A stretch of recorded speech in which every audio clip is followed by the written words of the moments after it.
Ladies and gentlemen, good day, and welcome to Cholamandalam Financial Holdings Limited earnings call for Q1 FY27 financial results. Please note all participant lines will be in the listen-only mode, and there will be an opportunity for you to ask questions after the presentation concludes. Please note that this conference is being recorded. With that, I hand over the call to Mr. Rishi Junjunwala from IIFL Capital. Thank you, and over to you. Thank you, Swapnil.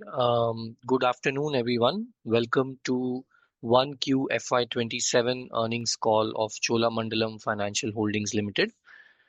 From the management side, we have Mr. Sridharan Rangarajan, Non-Executive Director, Cholamandalam Financial Holdings, Mr. Shyam Shankar, Manager and Chief Financial Officer, Cholamandalam Financial Holdings, Mr. Rajiv Kumaraswamy, Managing Director, Cholamandalam MS General Insurance, and Mr. Santosh Pandey, Chief Financial Officer, Cholamandalam MS General Insurance.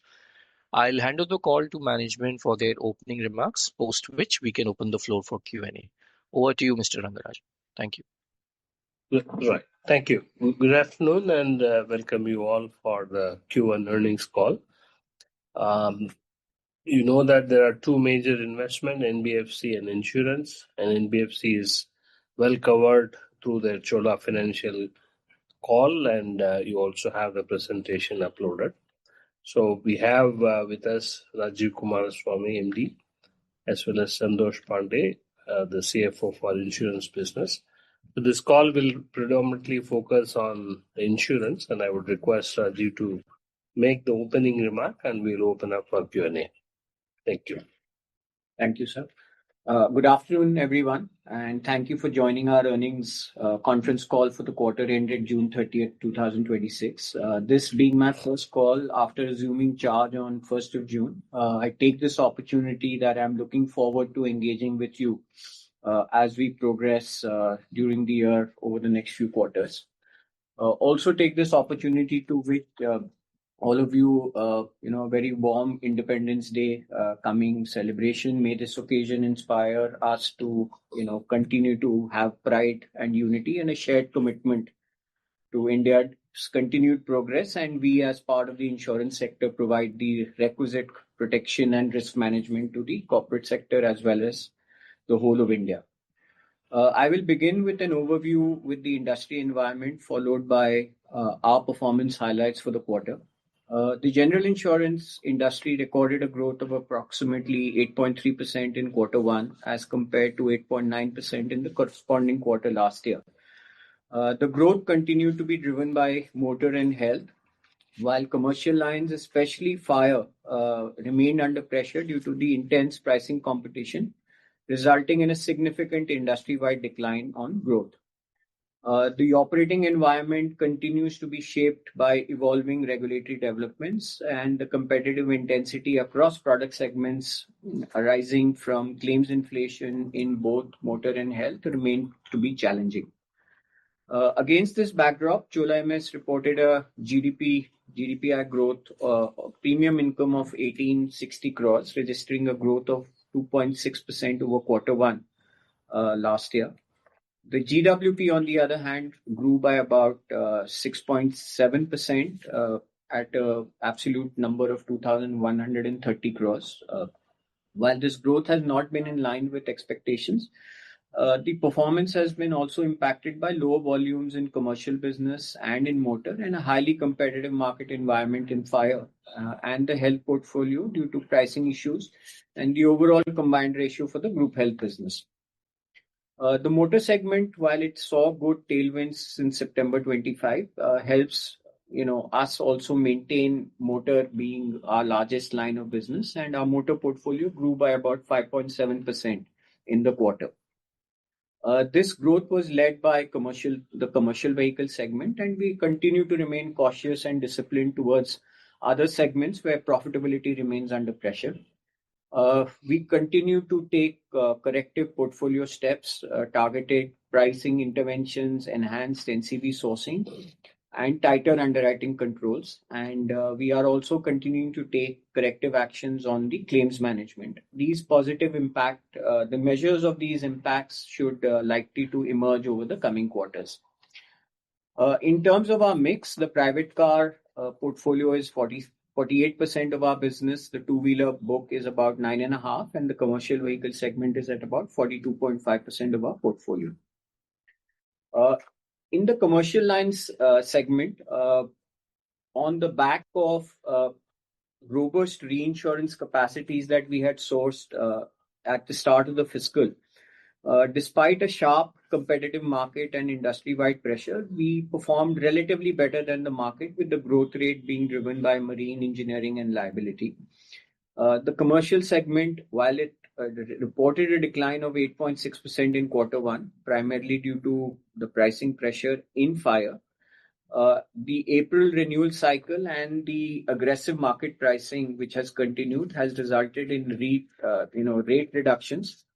Consequently, the fire line of business recorded a degrowth of about 28% in quarter one for the industry. As against this backdrop of 28% degrowth, our degrowth was limited to 15.5%, outperforming the industry decline in the fire segment. Although the competitive intensity remained high during the quarter, there is signs of moderation emerging towards the end of the period. We hope with the NatCat events that have hit the industry in the month of June, we are hoping that there would be little more discipline on pricing as far as the property lines of business in the coming quarters are concerned. Health continued to remain the fastest growing segment within the general insurance industry, contributing to almost 47% of the industry premiums. The growth is driven by increasing awareness on health and protection needs, expanding distribution, and ongoing product innovation across the sector. Within our health portfolio, growth remained moderate as we continue to prioritize the portfolio quality and profitability over volume expansion. To address the current challenges and strengthen business performance, we've initiated several corrective measures, including product redesign, pricing revisions across key accounts, and migration of select group portfolios into retail platforms, and also looked at enhancing our presence in the SME segment, where the intensity of pricing is not as elevated as the large groups. These initiatives are aimed mainly at improving portfolio quality and long-term profitability, and we would need to do significant work to build a sustainable, profitable, and health portfolio over the medium to long term while maintaining the underwriting discipline. 99% of our claims on the health side are paid within 30 days, with an NPS of 73, demonstrating a strong satisfaction levels amongst our customers. The overall combined ratio for the industry on an overall basis deteriorated to about 117.8 for FY26 as against 112.6 for FY25. And Chola MS's combined ratio stood at about 115.2 for financial year 2026 as against 110 for FY25. The industry continues to operate in an intensive competitive environment, placing significant pressure on underwriting performance. And the underwriting combined ratio for the motor segment has deteriorated to 128% as compared to 123% in FY25. On the claims front, motor OD continues to be an area of focus for the management. We continue to strengthen the underwriting and claims control, improve fraud detection capabilities, and enhance settlement efficiencies. In motor TP, we maintain our claims management approach and try and focus on compromise settlements, improving exonerations, and continue to undertake reserve strengthening actions across all cohorts of the TP portfolio. Within our commercial line segment, we maintained a disciplined and calibrated approach. While we've reduced the degrowth as compared to the industry, what I can give comfort is this is through calibrated risk participation across larger industrial segments. So it is more that we've enhanced the spread rather than writing, individual risks, so that when the market turns, we would have the ability to participate in the pricing increase that happens over a period of time. On the commercial lines, we are also focusing our presence in the SME sector, which is leveraging our entire distribution line. For the quarter, our net earned premium stood at about 1,671 crores, while the claims ratio has been elevated at about 85%, 85.6% as compared to 81.3% in the corresponding quarter last year. The combined ratio is at 120.4, reflecting the impact of the higher motor reserving, elevated motor OD experience, as well as a large fire loss that we were part of during the quarter. The operating profit was 71 crores and the profit before tax stood at 116 crores for the quarter. The investment portfolios remains at a very robust level of 19,000 crores, generating an investment income of approximately 380 crores during the quarter. We have done some active portfolio management and portfolio rejig in the quarter, and we've improved the portfolio yield to 7.31, while continuing to maintain a prudent investment strategy with strong liquidity positions. The solvency is at a robust level of 1.93 times, well above the regulatory requirement, reflecting the underlying strength of the balance sheet of the company. From an overall forward-looking perspective, there are several transformation initiatives. We've completed the bank's rollout for our motor issuance platform, and we are working on now making some new changes on the workflow on the motor claims, which should help improve efficiency. We've also strengthened customer service initiatives, and we are working towards our readiness towards the Ind AS, RBC, and the DPDP implementation. In the near-term environment, while the market remains challenging, particularly on the motor OD, health, and the commercial pricing, we will remain focused on profitable growth, disciplined underwriting, and the efficient claims management, with the technology being the backbone in what we do. With that, I conclude my opening remarks and invite questions. Thank you. Thank you so much. Ladies and gentlemen, we will now begin with the question and answer session. Anyone who wishes to ask a question may click on the raise hand icon from the participants tab on your screen.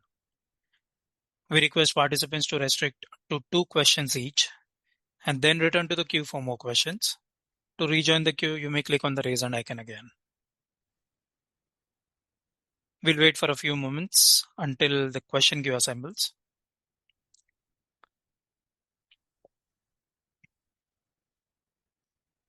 Requesting participants to click on the raise hand icon if you wish to ask a question.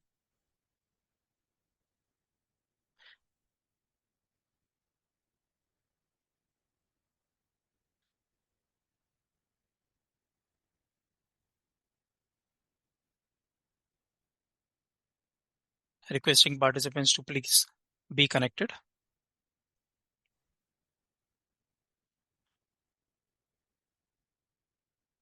We'll take a first question now. We have Sanket Goda of Avendus Spark.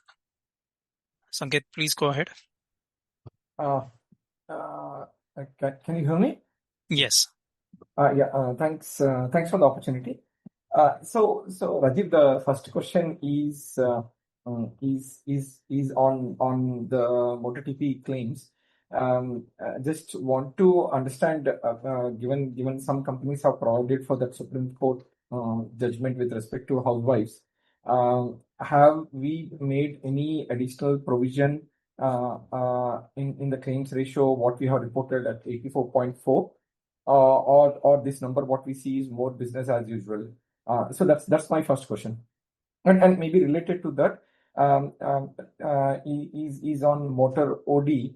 I know that you mentioned in the call that you are taking corrective measures, but still, if you see the motor OD loss ratios, means if I look at FY25, you were broadly in the range of 71, 72, 73 kind of a number.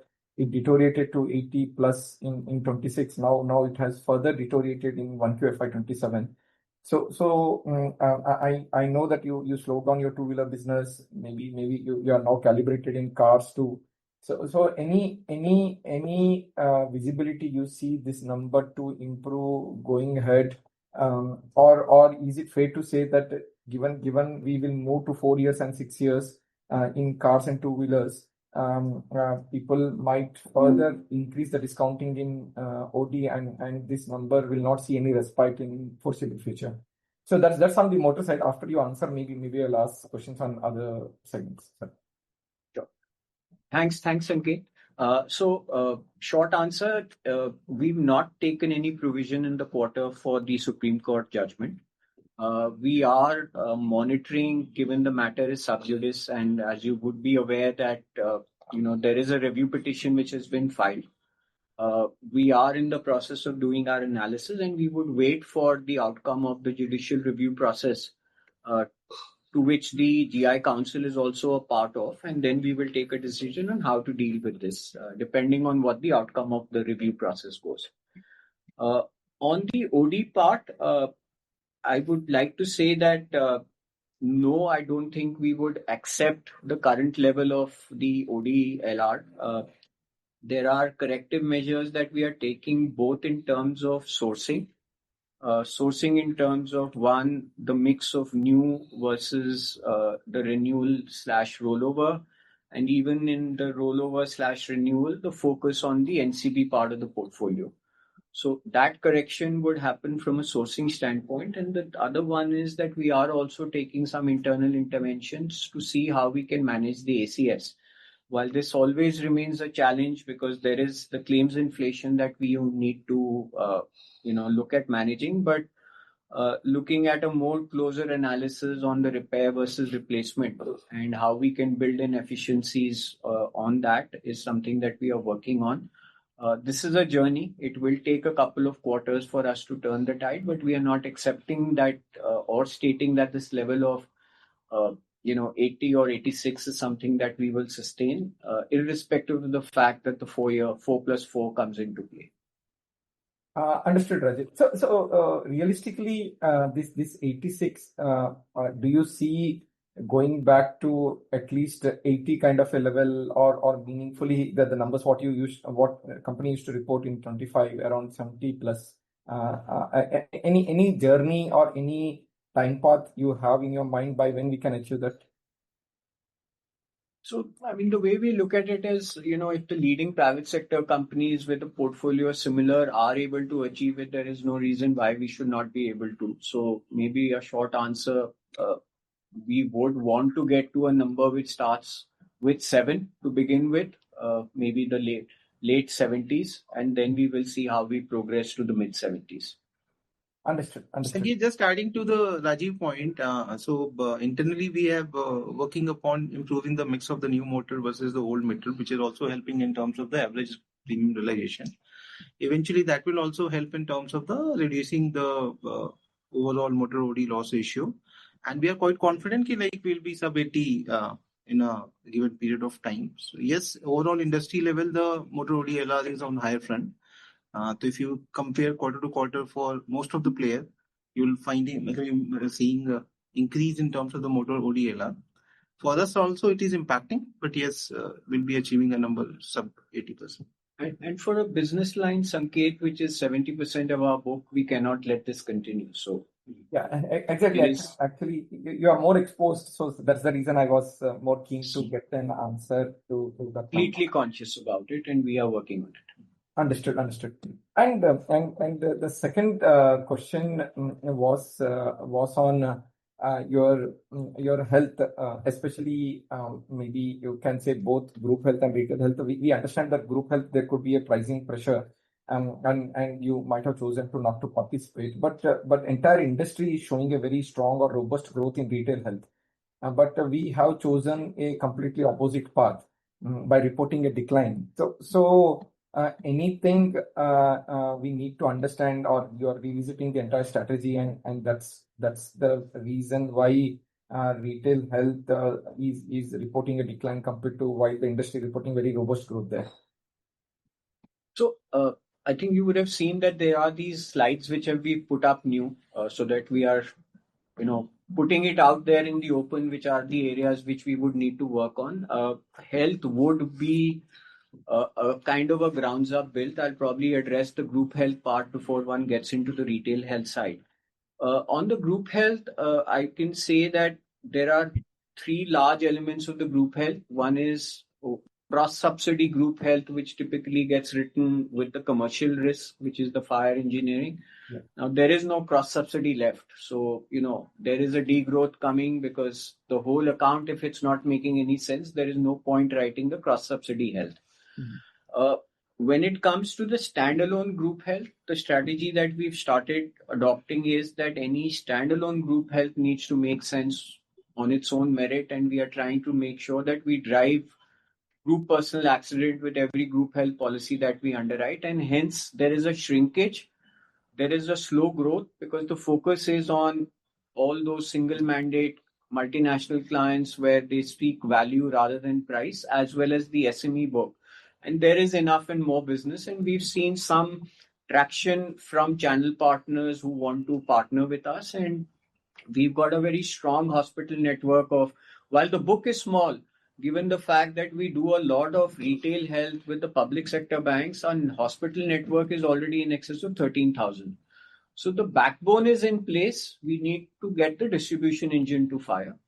The third part of the group health is, the master policy route where you do a critical illness attachment or a GPA attachment that stays as a robust team, and we would want to continue to grow on it. On the retail health side, we will need to, Sanket, honestly invest in creating a Sahi within the company. As you know, it is a bit of a slow build, but we are looking at seeing how we can start doing more retail health with our bancassurance partners, as well as some part of the retail or aggregated broking partners. The degrowth that you see is part of the pricing correction that we've done on the PSU group platform book, which was a little bit of a concern from a profitability standpoint. While the bank per se gives us overall profitable business, but we are trying to see how we can address parts of the portfolio where there is, loss leakage arrest that we need to do. So the degrowth is essentially reflective of the corrective action that we've taken on the PSU bank portfolio, migrating some part of that book from a group platform to a retail platform. Understood. And last one, maybe I'll come back in the queue again if time permits.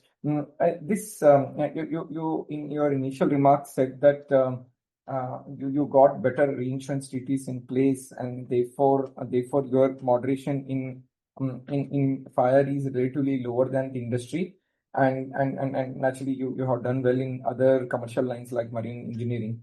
So is it fair to say that given your understanding of this particular segment in the past too, this will remain a key focus area incrementally to drive the growth, and given your background, I just taking a liberty and asking that question that the reinsurance things will materially change compared to the past, and that will support these lines to grow a little faster for you relatively. Absolutely. So let me actually hasten to come in that the reinsurance capacities were put in place even before I took charge. So I'm just enjoying the benefit of the work that the Suri and the team had done. The capacities are, I can say, Sanket, comparable to the leading private sector players, both on fire and engineering. The funnel is there, but obviously when you go in as a challenger in a market which is seeing very, very severe pricing competition, we are gaining traction because obviously both the shareholders have the reputation. There are people who want to do business with us. They did not see us much as a commercial player, but now we are getting traction. But just to give you comfort that we are not going in aggressively, see, typically on the commercial lines business, writing large line sizes till you don't get the diversification can create an issue.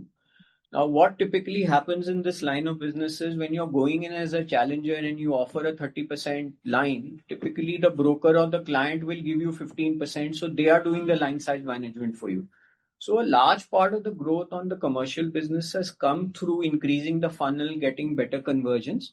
But I'd also like to mention that there is a part of the commercial, especially the fire book, where we do enjoy an advantage, which is one, the home book, the home insurance book where we have attachment long-term home with the banca home loan portfolio, as well as a very large SME book which goes with the public sector bank fire book, where the pricing competition is not there like the open market. So that is where we are able to balance, and hence one of the other reason why you see that the degrowth is not strong is there are elements which are not subject to this pricing pressure, and there are other parts where we are trying to gain more entry through sensible calibrated line participation. But yes, this will be an area of focus for us, whether it's conventional commercial, liability, credit, cyber. These are areas which we will definitely want to focus on. Understood. And lastly, Rajesh, sorry, if you said one big loss in fire impacted the numbers, if you knock off that number, or if you can quantify the loss, if you knock off that number, how your core would have looked relatively? So that was about 12.4 crores on the net account. Understood. Yeah, maybe I'll come back in the queue. Those were my questions. Thank you so much, Sanket. Requesting participants to please click on the raise hand icon if you wish to ask a question. We'll wait until the question queue assembles. We'll take one question now from Rishi Junjunwala of IIFL. Rishi, please go ahead. Yes, thank you. Sir, just wanted to understand the increase in the loss ratios that we have seen in motor, especially on the TP side as well. Can you give some color in terms of how much would be driven by what we have written now, which is effectively new book, versus a potential under provisioning related, reserve provision that might have happened as a result of that? See, the new book, basically, we typically reserve basis what we expect the ULR of the portfolio to be. And for the elevation that you see, it is typically the claims inflation that we would need to build in. So it is not per se that we can say you're talking about reserve strengthening. And also, Rishi, since it's a tariff-based pricing and not increasing. So given the type of the court settlements are happening, so obviously, basis the experience also, we keep on building things. Understood. So second question is, there is reduction in our two-wheeler, and we have mentioned that we have probably done it intentionally. So just wanted to understand the thought process around it. I would have assumed that especially in TP, probably the two-wheeler, TP could be the most profitable segment for the industry. I may be wrong, but would it be great if you can give some color around that. So on two-wheeler, the problem is TP, it's not the OD. So typically the OD on a two-wheeler on new vehicles would operate between a 35 to a 45% loss ratio. On an overall old plus new, maybe 50 to 60% LR. So OD is never the problem on two-wheeler. The issue is, the TP, and there is a compounded problem that happens which is the 1/n. So the segments or geographies which are profitable, the EOM pressure that book creates, and the segments which are EOM positive give very terrible TP ULR. So, right now as an organization, Chola MS does not have the headroom to enter the two-wheeler space where, you have handsome payouts, and hence there's a deliberate strategy to kind of maintain presence. And a large part of what you see, the 9.5% is effectively the previous year's waterfall which is getting earned. So incremental new business would be negligible. Understood. One question is on this Supreme Court ruling. You mentioned that since the matter is sub judice, we haven't, gone ahead with the provisioning. Just in terms of technicality, if there is a claim today with respect to a homemaker, would that be considered as per Supreme Court ruling, or it will remain undecided till the time there is any kind of resolution around that writ petition or other aspects? So Rishi, what's happening today? If you see, there are multiple court judgments have come, which is after the Supreme Court judgment, and wherein it was a clearly part of the order has been mentioned ki like every case has to be taken on its own merit, and they have not followed the 30,000 rupees criteria which was defined by the Supreme Court last judgment. So at this point of time, every case is being seen on its merit, and accordingly, even at the court level, the claims are getting settled. And the Supreme Court judgment is already it's a basically review petition filed by the GI Council, and entire industry is awaiting a reward for that. So at this point of time, even the courts are not following that Supreme Court order. Understood. And theoretically, if we were to provide for this retrospectively, how does that impact our solvency? Right now, it's comfortable at 193, but just wanted to understand in case there is an adverse judgment around it, where potentially our solvency could end up being. See, so Rishi, we feel our reserves are prudently provided, and in the reserve always we keep something for the adverse deviation, and such kind of judgment will be taken care through, if at all it has to come through that portion. We'll have to keep monitoring and watching what happens from the judicial process, because there could be the review petition which makes it prospective.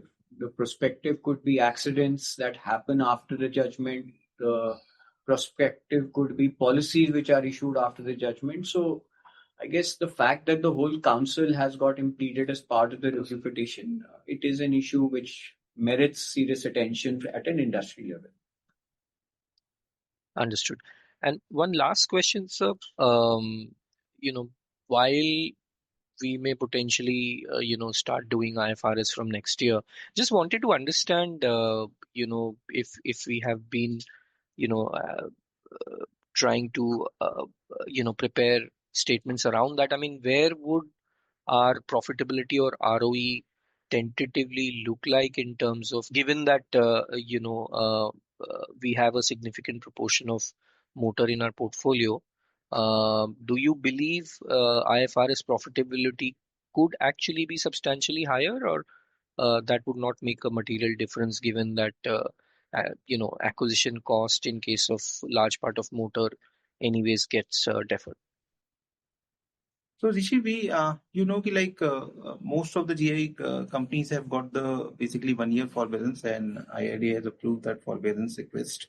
We are also implementing from 1st July 2020, say 1st April 2027. So at this point of time, we are evaluating, we are doing the assessment. Even we have not submitted the first cut of the financials to the, which you have to, as a special purpose financial, which we have to submit to the IRDA. So we are in the process. So at this point of time, numbers will not be there with us, like what kind of the changes are happening in terms of the ROE and the profitability.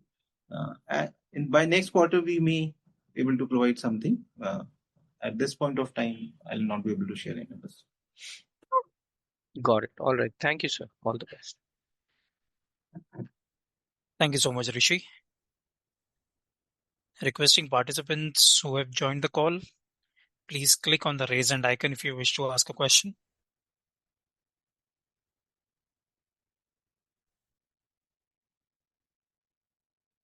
We'll wait for a few minutes until we have any questions.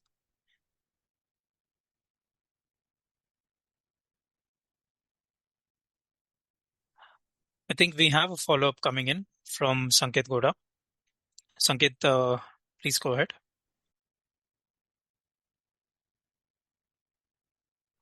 You can hear me? Yes. Again, one question is on this reinsurance accepted growth. Means as you highlighted, the direct growth was just less than 3%, but almost 7% in case of GWP. So just wanted to understand the color of this reinsurance accepted number, whether it's happening in commercial lines or health or crop kind of a line of business. And do you think this is sustainable? Maybe just wanted to understand this line of business in general has a better core compared to the overall company what we are reporting, or it is largely done from a perspective of defraying UM. So there are largely, Sanket, two elements to the RI inward business. One is part of the commercial strategy where we are pitching for accounts. We don't get shares on those accounts, and we try and get those through reinsurance with other, which is part of risk mitigation, which we would also do sometimes where we picked up a share, we would probably reinsure it to manage the exposures into the treaty, which is what other companies do. So this is proactive, engagement with other primary companies or with brokers who are placing reinsurance. So there's one part of the business which is there, and then there is part which is coming from the group health business. Understood. And lastly, again, you alluded to the point that catastrophe events happening probably should bring discipline in commercial lines. But I'm just wondering, given reinsurance treaties were signed at the start of the year, and that benefit will be there for large part of the current year. Is it fair to say that the pricing discipline, what we want, will be more reflected in the next year rather than in the current year? So it is very simply probably a industry tough year or a tough year to do commercial lines. And more important, and secondly, related to that, I just wanted to understand how much GIFT City played a role for the reinsurance market to see a soft market in commercial lines. Maybe it's more of an industry question, what I wanted to check from you. So, while numbers are still coming out, it's all conjecture, but we are talking about anything but from a 3,000 to 4,000 crore loss for the industry on account of the multiple losses that have happened, whether it's Gujarat, whether it's Assam, whether it's Dadra Nagar Haveli, whether it's the Assam floods. Yeah. Now, the reason why, Sanket, one feels hopefully that the pricing discipline will come is that typically the reinsurance contracts have what are called the hours clauses. So for earthquake, there is normally a 72-hour clause. For floods, there's normally a 168-hour clause. Now, most of these events have been beyond the 7-day interval, which means each incident is a separate incident, and your ability to club all the losses in your net account and then claim as one deductible from your cat excess of loss program has not happened. And I'm assuming it would be true for most other competitors who have a larger commercial book. Which means if you had a deductible of say 20 or 25 crores and you breached it, it will be for per incident rather than aggregated for Maharashtra, Gujarat, and hence the pain on the P&L would be higher. Right? If the pain on the P&L is much higher, the hope is that the sanity on pricing discipline will come in faster. But the pressure from the reinsurers, you are absolutely right. Contractually, they've agreed to kind of give us the underwriting pen vis-a-vis the old period where the IIB was imposed on the contracts. That correction, if I may use the word, may happen only next year, either in terms of shrunk capacities, program structures changing, or commissions getting tightened. And yes, the GIFT capacity coming in has had an impact on soft market conditions because there is excess capacity in India, and it is also flowing from the fact that globally also NatCat activities is fairly benign. So they also have capacity to deploy, and India is giving the growth opportunity. Understood, Rajiv. So maybe just one extended question on GIFT City thing. See, given these guys are relatively new to that area, and they might be okay to burn capital for a couple of years till they themselves get established. Is it fair to say that maybe the reinsurance market softness might continue for a prolonged period, and therefore maybe some recovery in the pricing will happen, but might not be that great enough to pull back the growth or to improve overall maybe profitability for the sector in that particular segment? So difficult to say that, Sanket. I mean, one would like to believe that whenever the business plans were presented by the reinsurers who are there in the GIFT City, they would have presented plans when the IIB was present. Right? By the time the approvals came in, the IIB pricing is gone and we are in free market. I don't think reinsurers would want capital to be burnt. Their capital is fungible, and if they find commercials more attractive in other geographies, they will, the export of capacity will go wherever there is more value. Whether it takes 1 year or 2 years, and there would be marginal players who don't have the ability to put in larger lead lines. Those are only the foreign reinsurance branches. So it is, those smaller 5%, 2%, 7% lines that can help you fill up your placement. But to my mind, there's very few players in the GIFT City who have the ability to write a 25 or a 30% lead line on your programs. Understood. This is pretty useful, Raju. Thanks for the answers. Thank you so much, Sanket.